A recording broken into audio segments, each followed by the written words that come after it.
السلام علیکم میرے پیارے دوستوں میں آپ لوگوں کو ایک سٹوری سنانا چاہتا ہوں کہ ایک کھیت میں بکریوں کی حفاظت کے لیے کتے رکھے تھے جو بھیڑیوں شیروں کے حملے سے انہیں بچاتے تھے، لیکن بھیڑیوں نے بکریوں کو دھوکہ دینے کے لیے کہا کہ کتے تمہیں خوش ہوتے نہیں دیکھتے اور تم پر قابو رکھتے ہیں۔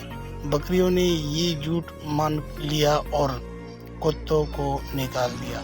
کتوں کے جانے کے بعد بھیڑیے اچھے بن کر آئے، لیکن پھر ایک رات انہوں نے بکریوں پر حملہ کر دیا اور انہیں مار ڈالا۔ تب بچ جانے والی بکریوں کو احساس ہوا کہ کتے ان کے لیے تحفظ کے لیے تھے، لیکن تب بہت دیر ہو چکی تھی۔ جو روک ٹوک اپنی خوشیوں کی رکاوٹ سمجھتے ہیں، لیکن در حقیقت وہ ہمیں مشکلات سے بچانے کے لیے ہماری حفاظت کرتے ہیں۔ یہ قابو نہیں بلکہ تحفظ ہے۔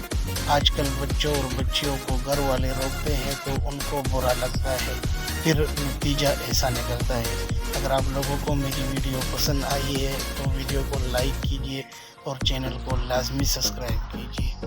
مہربانی۔